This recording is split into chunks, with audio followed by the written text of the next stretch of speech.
A big part of success depends on our ability to understand and manage our emotions. They can energize and keep us focused on what we want. They can drag us down into feelings of hopelessness. They can distract us to things that don't matter or might go wrong. Emotions can also drive us to say or do things that are harmful, getting us into even deeper trouble. In Learning Power, we teach students how to observe, name, and understand their emotions by using a simple color code for the primary attitudes we all have. Green represents feelings of happiness and confidence. Blue represents sadness and disappointment. Yellow stands for feeling afraid and anxious. Finally, red represents anger and frustration. Even though we commonly regard 3 of these primary attitudes as negative, it's important to help students understand that each attitude is part of a healthy emotional life. We want to help younger students better understand the relationship between how they feel inside and where they focus their attention. The simple aphorism is, "Things seem as you feel." Our brain is always busy matching our feelings to the world around us and the world around us to our feelings. When we are feeling good inside, happy, hopeful, confident, grateful, our brain directs attention to things about the world that confirm our positive attitude. Of course, this is the same for the negative attitudes as well. Attention is the power that directs focus, generates a mental model of our experience, and matches up our internal state with that representation. Where does that mental representation originate? From sense perception of the actual world outside us, from the memory of past experiences, and from the creative imagination. Yes, indeed, we can make up a pure fantasy about things going wrong, and if we forget that we're making it up, our brain will get our mind going in worry and our body worked up with panic, as if it were reality. Attention is an awesome power. We want to help younger students appreciate all the things attention can do. As background theory to your work with them, think of attention as a continuum of distinct functions using the image of a mountain range. At the peak is where attention comes to a sharp focus and is able to hold that focus in a locked position for a prolonged period of time. We call this concentration. As it descends from the mountain peak, attention is able to move first by tracking with a moving object, then jumping from one thing to another, and more broadly still, by sweeping our gaze across a perceptual field in a scanning function. These 3 functions are distinct types of moving focus called brachiation, which literally means branching or moving from branch to branch like a monkey in a tree. The third major division along the continuum of attention is where focus is not holding on or tracking along with something, but is instead open and relaxed. In addition to the different functions of attention, there are at least 4 types of focus.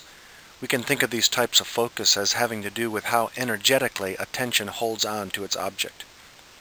Hard focus corresponds to concentrating on something, holding on with intensity and perseverance. Soft focus is where we are paying attention but less narrowly, so we can take in more information. Open focus corresponds to a relaxed state where we are fully present and receptive. Finally, there's weak focus, which sounds like we should try to get better at paying attention and make it stronger, but weak here only refers to how persistent the brain is in holding on to a mental object. When you are watching TV or playing a video game, if your attention holds on to something too long, you might miss the storyline, the advertisement, or a strategic opportunity that makes you lose the game. Your brain needs to move nimbly from one thing to the next in order to keep up with the stream of information. Oddly enough, it needs to be distractible so that the next thing can pull it along. This is one way to understand the widespread attention deficit of our day. More and more, our brains are being streamed with information using flash technology, where stimuli are moving quickly and camera angles might change 20 to 50 times during a 20-second television commercial. Brains that are raised on flash technology are conditioned to be highly distractible. Consequently, they are deficient in their ability to hold focus on anything for very long. In Learning Power, we teach younger children a simple breathing practice that can help them calm their bodies and center their minds, opening attention to the present moment. This mental space that is opened up is called the clearing. Taking control with a breathing practice such as the one illustrated here can set us free from the prison where our behavior and quality of life are reactions to what is happening to us. Enjoy a couple of minutes with this pacer ball, taking in and releasing deep, full breaths. Notice changes in how you feel as you follow the relaxing rhythm.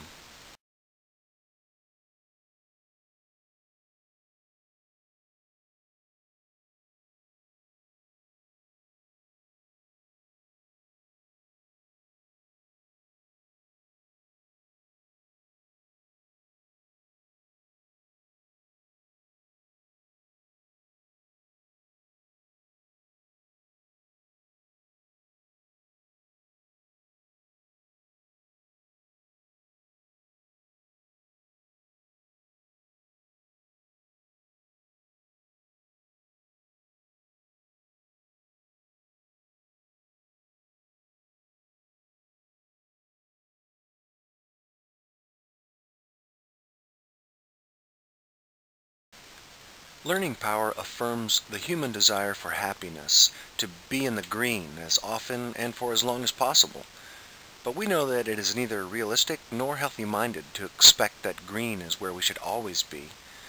The other so-called negative attitudes and their associated feelings are just as essential to our emotional life. Whether we step into joy or grief or fear or anger, we tend to be better off when we can step into it with intention, by choice, and with creative control in what we are doing. The clearing provides a neutral space where we can see things more accurately, get clear on what we really want, and choose what we do next. So let's talk about some things you can do with younger students to help them understand and start practicing the art of managing attention. One great activity that also reinforces the competency of emotional vocabulary is the game called concentration. Lay the feeling vocabulary cards face down on one side of the table or floor space. Then lay the definition cards in random order on the opposite side with the definitions face up. The correct feeling word is printed on the reverse side of the definition to help verify accurate matches. The first player tries to match a feeling word to its correct definition. A true match means that the player can collect the two cards by his or her side and then proceed with another attempt. If an attempt is not correct, then the cards are replaced to their original positions and it's the next player's turn. This game builds emotional vocabulary as it exercises the ability of younger students to pay attention and keep track of card positions. At the end of the game, when either all the cards have been taken or time is up, the player with the most matches wins. Another activity that can be used in either small groups or one-on-one involves stories. Before you or someone else begins the story, direct the listeners by saying something like, "As I read this scene from a story, pay attention to how many times you hear the word blank." You might also encourage attentive listening by saying, "As I read this scene from a story, listen carefully so you can tell me what is really going on." A fantastic memory tool, and therefore also a great attention-building activity, is something called memory pegs. When we need to remember a list of items at the grocery store or for a class in school, the memory pegs provide effective associations that the brain can easily recall. All you do is picture in your mind the item you want to recall later in some relationship with the anchor image associated with the number.